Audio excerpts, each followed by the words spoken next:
G20 summit का आज दूसरा दिन। राजघाट पर सभी राष्ट्रीय अध्यक्षों के बापू को श्रद्धांजलि देते हुए वीडियो सामने आए। बापू को श्रद्धांजलि देते हुए वर्ल्ड लीडर्स की दिखी कतार। सभी नेता एक साथ नजर आए। इस दौरान बापू का पसंदीदा भजन वैष्णव जन बजाया गया।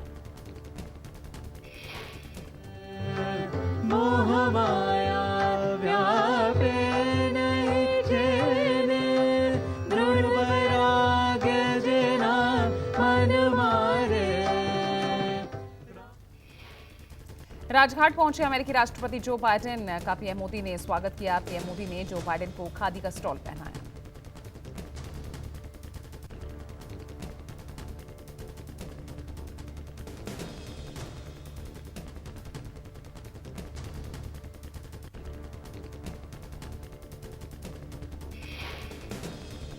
फ्रांस के राष्ट्रपति इमैनुअल मैक्रों महात्मा गांधी को श्रद्धांजलि देने और पुष्पांजलि अर्पित करने के लिए दिल्ली के राजघाट पहुंचे। पीएम मोदी ने स्वागत किया।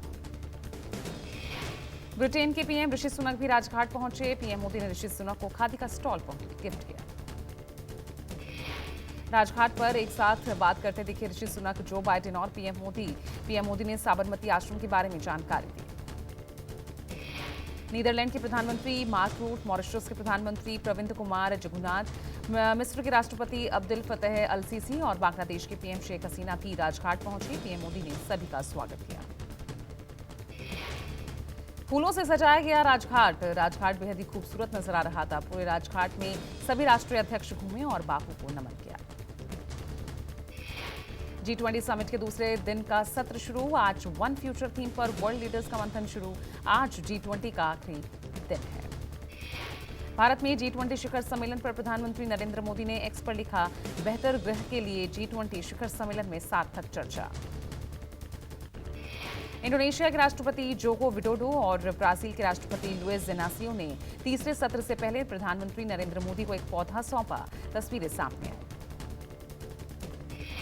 G20 के मौके पर स्वस्थ जलवायु के प्रति अपनी प्रतिबद्धता दर्शाते हुए ब्रिटेन के पीएम ऋषि सुनक ने की बड़ी घोषणा। सुनक ने ग्रीन क्लाइमेट फंड के लिए $2 बिलियन की राशि की घोषणा की। ब्रिटिश हाई कमीशन ने ऐलान किया कि 194 देशों द्वारा आपसी सहमति से स्थापित ग्रीन क्लाइमेट फंड को ये अनुदान जलवायु परिवर्तन से हो रहे नुकसान से बचने के लिए है। प्रधानमंत्री नरेंद्र मोदी आज कई देशों के नेताओं के साथ द्विपक्षीय वार्ता करेंगे। G20 बैठकों के बाद पीएम मोदी फ्रांस, तुर्की, यूएई, दक्षिण कोरिया, ब्राजील, नाइजीरिया के राष्ट्राध्यक्षों संग द्विपक्षीय बैठकें करेंगे। प्रधानमंत्री नरेंद्र मोदी आज फ्रांस के राष्ट्रपति इमैनुअल मैक्रों के साथ वर्किंग लंच करेंगे। इस दौरान पीएम मोदी और इमैनुअल मैक्रों की द्विपक्षीय वार्ता भी होगी। पीएम मोदी ने ग्लोबल बायोफ्यूल अलायंस के लॉन्च का ऐलान किया। वैश्विक स्तर पर पेट्रोल के साथ इथेनॉल मिश्रण को 20% तक ले जाने की अपील। इस पहल में शामिल होने का आग्रह किया। वन अर्थ पर G20 शिखर सम्मेलन सत्र में बोलते हुए पीएम ने पर्यावरण और जलवायु अवलोकन के लिए G20 सैटेलाइट मिशन शुरू करने का भी प्रस्ताव रखा। G20 की बैठक से बढ़ी चीन की परेशानी। राष्ट्रपति बाइडेन ने India middle east Europe economic corridor का ऐलान किया। चीन के वन रोड वन बेल्ट परियोजना को झटका लगा। अमेरिकी राष्ट्रपति ने कहा कि India middle east Europe economic corridor को दुनिया के 8 देश मिलकर बनाएंगे। ये भारत से इजराइल और यूरोप तक ले जाया जाएगा। पीएम मोदी और जो बाइडेन के इस दाव से चीन के बाजार में भूचाल आ सकता है। वहीं दूसरी तरफ इस फैसले से दुनिया के तमाम देशों में भारत को व्यापार करना आसान हो जाएगा। इस ऐतिहासिक इकोनॉमिक कॉरिडोर में भारत के अलावा अमेरिका, फ्रांस, जर्मनी, इटली, सऊदी अरब, यूएई और यूरोपीय यूनियन शामिल होंगे। पत्नी के साथ सुबह सुबह अक्षरधाम मंदिर पहुंचे ब्रिटेन के प्रधानमंत्री ऋषि सुनक। अक्षरधाम मंदिर में ऋषि सुनक और पत्नी अक्षता का वीडियो सामने आया। बारिश के बीच पत्नी के साथ ऋषि सुनक सुबह करीब 7:30 बजे अक्षरधाम मंदिर पहुंचे। नंगे पैर चलकर ऋषि सुनक ने दर्शन किए। ऋषि सुनक और अक्षता मूर्ति ने अक्षरधाम मंदिर में करीब 45 मिनट की पूजा अर्चना की। स्वामी नारायण मंदिर के प्रमुख ने ऋषि सुनक को आरती करवाई। अक्षरधाम मंदिर में नजर आया ऋषि सुनक का लंबा काफिला। चप्पे चप्पे पर कड़ी सुरक्षा की गई थी। जगह जगह बैरिकेडिंग की गई।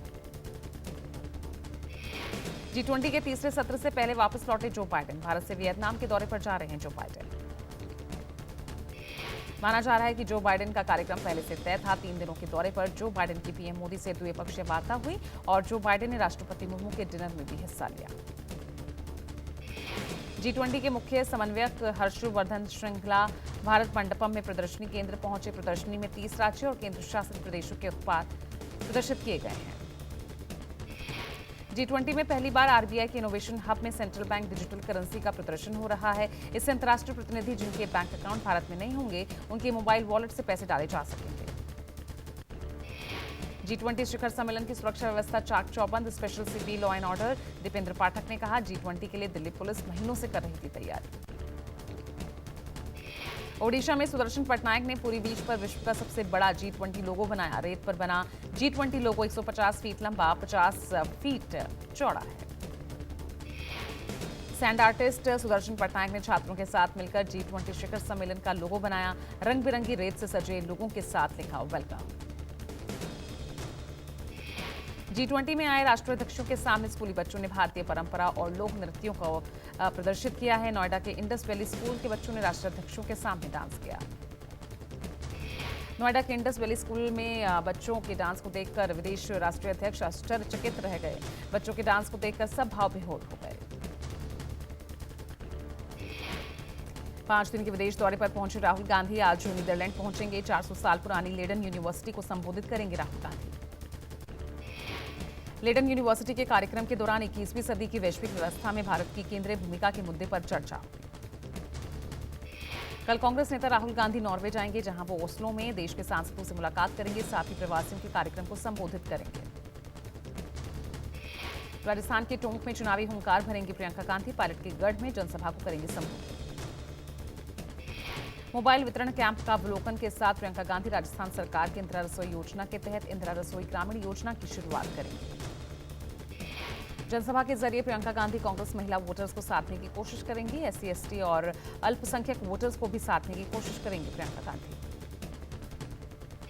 चंद्रबाबू नायडू की गिरफ्तारी पर आंध्र प्रदेश के विपक्षी दल नाराज। गिरफ्तारी को लेकर टीडीपी ने भूख हड़ताल का आह्वान किया। 371 करोड़ रुपए के कौशल विकास घोटाला मामले में सीआईटी ने नांदयाल शहर से नायडू को गिरफ्तार किया। गिरफ्तारी के विरोध में टीडीपी कार्यकर्ताओं ने पूरे राज्य में प्रदर्शन किया। गिरफ्तारी के बाद नायडू ने कार्यकर्ताओं से संयम बरतने की अपील की। कहा, अंततः सत्य और धर्म की विजय होगी। चंद्रबाबू नायडू की गिरफ्तारी के बाद बीजेपी और जनसेना पार्टी ने दिया रिएक्शन। कहा, बिना किसी पूर्व नोटिस के नायडू की गिरफ्तारी सरकार के फैसले पर सवाल खड़े करता है। मराठा आरक्षण की मांग को लेकर अनशन पर बैठे मनोज जरांगे ने बढ़ाई शिंदे सरकार की टेंशन। एकनाथ शिंदे ने बुलाई सर्वदलीय बैठक। डिप्टी सीएम अजित पवार ने पुणे में बैठक के बारे में जानकारी दी। कल सीएम शिंदे सभी दलों के साथ मराठा आरक्षण को लेकर करेंगे चर्चा। महाराष्ट्र के डिप्टी सीएम अजित पवार ने पुणे में किया रोड शो। अजित पवार ने छत्रपति शिवाजी महाराज को दी श्रद्धांजलि। अजित पवार के समर्थकों ने पुणे में निकाला भव्य रोड शो। बीजेपी में शामिल होने के उनके एक कदम का समर्थकों ने स्वागत किया। यूपी के पूर्व सीएम और भारत रत्न पंडित गोविंद वल्लभ पंत की आज जयंती है। सीएम योगी ने लोक भवन में पंत को दी श्रद्धांजलि। सीएम योगी ने पंत की स्मृतियों को स्मरण करते हुए कहा, पंडित गोविंद वल्लभ पंत ने देश के स्वतंत्रता आंदोलन में सक्रिय सहभागिता निभाई थी। आज सीएम शिवराज सिंह चौहान राज्य स्तरीय महिला हितग्राही सम्मेलन में करेंगे शिरकत। इस दौरान वो एक क्लिक से प्रदेश भर की बहनों के खाते में धनराशि ट्रांसफर करेंगे। सीएम इस मौके पर सरकार की विभिन्न योजनाओं के तहत हितलाभ भी वितरित करेंगे। साथ ही वो कई विकास कार्यों का लोकार्पण और भूमि पूजन करेंगे। पुंछ में एलओसी के पास तैनात बीएसएफ का जवान लापता। बीएसएफ ने जवान की तलाश में सर्च ऑपरेशन चलाया। एलओसी से मिसिंग बीएसएफ जवान बिहार का रहने वाला है। नियंत्रण रेखा के बालाकोट सेक्टर में भरनी फॉरवर्ड पोस्ट पर सामान्य ड्यूटी पर तैनात था। G20 समिट के बीच दिल्ली में बारिश की बौछारों से मौसम हुआ सुहाना। कई इलाकों में गरज के साथ हुई झमझम बारिश। बहादुरगढ़, गाजियाबाद, इंदिरापुरम, छपरौला, नोएडा, दादरी, गुरुग्राम, फरीदाबाद, मानेसर में बारिश हुई। दिल्ली एनसीआर में रात से हो रही बारिश से कई जगह जल जमाव। यूपी के मथुरा, अयोध्या, लखनऊ में रुक रुक कर बारिश हो रही है। पिछले 24 घंटों में रिमझिम बारिश से मौसम सुहाना हुआ।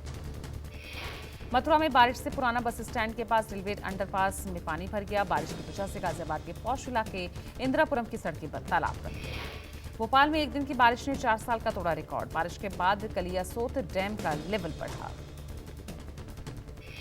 मौसम के बदलाव के साथ ही डेंगू के केस में इजाफा। लखनऊ की श्यामा प्रसाद मुखर्जी सिविल अस्पताल में मरीजों के लिए किए गए इंतजाम। स्वास्थ्य विभाग लगातार मच्छरों से होने वाली बीमारियों के प्रति जागरूकता अभियान चला रहा है। डेंगू के प्रति सजगता से फिलहाल स्थिति पैनिक नहीं। भूकंप के बाद मुराकेश में कई ऐतिहासिक इमारतें क्षतिग्रस्त, कई इमारतों के मलबे सड़कों पर बिखरे नजर आ रहे हैं।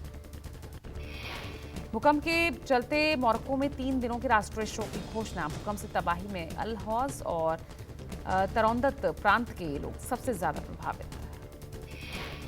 प्रधानमंत्री मोदी समेत कई देशों के नेताओं ने मोरक्को को मदद की पेशकश की है। पीएम मोदी ने एक्स पर लिखा, मोरक्को में भूकंप के कारण जानमाल का नुकसान से बेहद दुखी हूं। अमेरिका में भारतीय मूल के 4 नागरिकों सहित 5 लोग $60 करोड़ के अवैध लेन देन मामले में गिरफ्तार हुए हैं। अमेरिका के अधिकारियों के मुताबिक लंबे समय से अवैध लेन देन के जरिए लोगों को चूना लगा रहे थे। अमेरिका की पूर्व हाउस स्पीकर नैन्सी पेलोसी राष्ट्रपति चुनाव लड़ेंगी। ताइवान दौरे को लेकर चर्चा में आई नैन्सी ने शुक्रवार को इसका ऐलान किया। अमेरिकी स्पेस एजेंसी नासा ने मंगल ग्रह पर ऑक्सीजन बनाने में सफलता हासिल की। नासा की सफलता से लाल ग्रह पर इंसानी बस्ती बसाने का सपना सच हो सकता है। हांगकांग में पिछले 140 सालों में रिकॉर्ड बारिश से पानी पानी हुआ शहर। हांगकांग की सड़कें, मेट्रो और घरों में पानी भर गया है। 75 लाख की आबादी वाला शहर तालाब में तब्दील होता नजर आया। उत्तर कोरिया ने अपने पहले टैक्टिकल न्यूक्लियर अटैक पनडुब्बी को लॉन्च किया था। परमाणु पनडुब्बी के नॉर्थ कोरिया नौसेना में शामिल किए जाने से जापान और दक्षिण कोरिया की टेंशन बढ़ी। पीओके में भारत के भगौड़े लश्कर के आतंकी रियाज अहमद की गोली मारकर हत्या। एशिया कप के सुपर 4 में आज भारत और पाकिस्तान के बीच महामुकाबला। मैच पर बारिश का खतरा बरकरार, आज भारी बारिश होने की चेतावनी। अगर मैच आज नहीं होता या फिर बारिश के कारण बीच में रुक जाता है, कल यानी रिजर्व डे पर फिर मैच को पूरा किया जाएगा। वहीं सुपर 4 के एक मुकाबले में श्रीलंका ने बांग्लादेश को 21 रनों से हरा दिया। बांग्लादेश को मिला 258 रनों का लक्ष्य और टीम ने 236 रन में ही हासिल कर लिया। केंद्रीय कर्मचारियों, पेंशनर्स के लिए गुड न्यूज। केंद्र सरकार त्योहारों पर देगी सौगात। सितंबर के अंतिम हफ्ते में बढ़ा सकती है महंगाई भत्ता। विदेशी मुद्रा भंडार में आई उछाल। विदेशी मुद्रा भंडार में $4 बिलियन का उछाल। $599 बिलियन पर जा पहुंचा विदेशी मुद्रा। महंगाई से आम आदमी को मिलेगी राहत। आरबीआई गवर्नर शक्तिकांत दास ने कहा, आने वाले कुछ महीनों में महंगाई दर घटेगी।